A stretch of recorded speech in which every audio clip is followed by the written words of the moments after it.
Evelyn memutuskan untuk pergi ke Pulau Terlarang seorang diri tanpa satu orang pun yang tahu.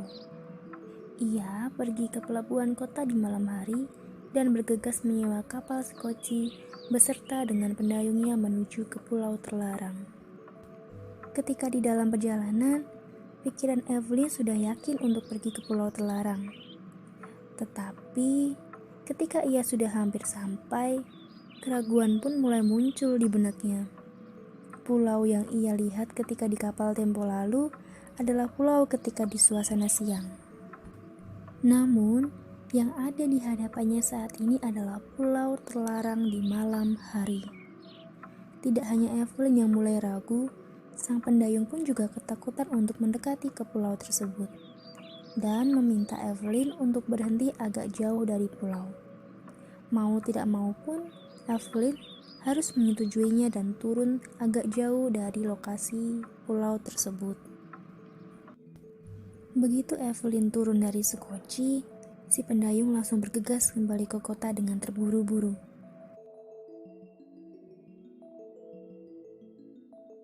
Sedangkan Evie, ia masih termenung di depan pepohonan lebat yang gelap dan mencekam. Evelyn berusaha menyingkirkan keraguannya dan mulai melangkahkan kaki ke dalam hutan tersebut. Ketika ia mulai masuk ke dalam lebatnya pepohonan di hutan tersebut, rasa keraguan Evie justru perlahan menghilang, dan ia mulai melangkahkan kakinya dengan yakin. Hingga tiba-tiba ia menemukan barang-barang manusia yang berada di sana. Evie pun mulai menengok ke kanan dan ke kiri, mencari tahu siapa pemilik dari barang-barang tersebut. Bukannya manusia, ia justru bertemu dengan hewan buas. Evelyn pun terkejut dan segera berlari sekuat tenaga, karena hewan buas tersebut juga terus mengejarnya dengan sangat cepat. Tiba-tiba, tangan Evie ditarik oleh seseorang dan ia melihat ada cahaya api muncul yang membuat hewan tersebut pun kabur. Ketika Evie mencoba melihat siapa gerangan sosok yang telah menyelamatkannya, betapa terkejutnya ia ketika melihat sosok bertubuh besar, sangat besar. Ia adalah troll. Troll pun membawa Evie ke suatu tempat, sedangkan Evie, ia hanya diam mengikuti arah kakinya terbawa. Ternyata, troll membawa mereka ke dalam gua. Di dalam gua tersebut, Evie melihat begitu banyak sekali troll di bawah sana yang tengah beraktivitas layaknya manusia biasa. Evie terkagum-kagum sembari terus berjalan bersama troll. Mungkin saja ia akan menikmati ini sebagai liburan termenakjubkan, jika saja gua tersebut tidak panas dan para troll tidak menjadikannya tontonan. Yap, saat ini Evie menjadi tontonan seluruh troll yang sengaja berhenti dari aktivitasnya dan melihat ke arah Evie. Troll tersebut pun membawa Evie ke suatu bangunan yang cukup besar. Dan di dalamnya terdapat beberapa troll lainnya yang tengah berkumpul. Evie pun menjelaskan situasinya, begitu juga dengan para troll. Troll menjelaskan bahwa ada beberapa kreatur yang tinggal di pulau ini, Pulau Havan. Mereka terjebak di sini karena raja terdahulu menutup jembatan akses untuk mereka ke pulau para manusia. Menurut sang raja, kreatur di Havan sangat berbahaya bagi manusia dan mereka harus diasingkan. Karena inilah, kreatur juga mulai memiliki rasa sakit hati dan amarah kepada para manusia. Semakin lama, para kreatur pun mulai cemas dengan luasnya pulau ini. Jumlah kreatur setiap saatnya bertambah, sedangkan tempat yang tersedia sangatlah terbatas. Jika terus dibiarkan, keberadaan para kreatur akan terus dalam bahaya tentunya. Dan disinilah Evie diberikan misi oleh para troll. Anggap saja ini sebagai syarat bagi Evie, agar Evie tidak dihukum dan dapat kembali pulang ke rumahnya.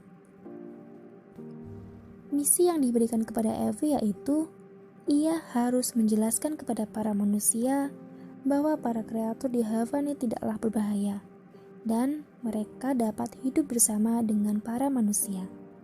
Dengan begitu, para kreatur dapat hidup dengan bebas, tentunya dengan seizin raja. Evie yang mendengarkan cerita dari para kreatur pun merasa sedih, dan dengan sepenuh hati, ia menerima misi tersebut. Dan kisah perjalanan Evie di Pulau Telarang pun dimulai.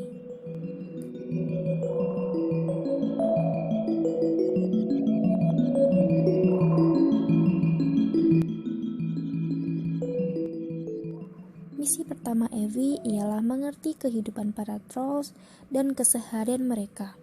Dengan begitu, Evie dapat menjelaskan kepada para manusia tentang sosok troll.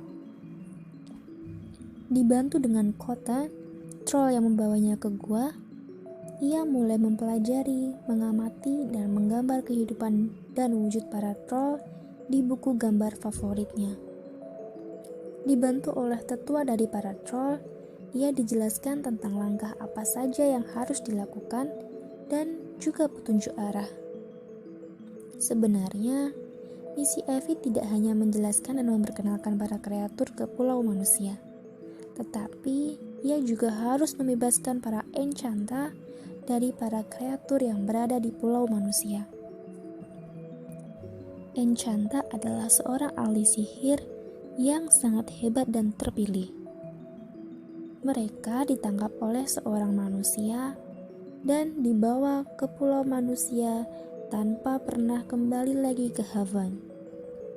Setelah beberapa hari lamanya, Evie pun telah selesai mempelajari kehidupan trolls dan mulai beranjak ke misi keduanya, yaitu menuju ke para Merrow. Merrow adalah kreatur berwujud duyung dan manusia yang hidup di bawah air. Evie menuju ke wilayah para Merrow dengan bantuan dari tetua para trolls. Ia pun berjalan di tengah lebatnya hutan seorang diri, dan ketika Evie tiba di sana, ia bertemu dengan Merrow laki-laki yang sangat ramah. Ia bernama Nimue. Nimue mengerti maksud Evie dan segera menemui pemimpin Merrow. Ia bernama Asana. Setelah diizinkan, Evie pun mempelajari kehidupan Merrow berdasarkan dari cerita yang diceritakan oleh Nimue. Nimue dan Evie pun menjadi sangat akrab karena mereka menghabiskan beberapa hari berdua. Bagi Evie, Nimue adalah sosok teman yang sangat baik. Selain itu, Ratu Asana adalah pemimpin Merrow saat ini karena sang raja diculik oleh para manusia. Kisah yang sama dengan Enchanted Troll. Setelah beberapa hari berada di antara para Merrow dan mempelajari tentang kehidupan keseharian para Merrow, Evie pun melanjutkan ke misi yang ketiga, yaitu menuju ke wilayah para Elf.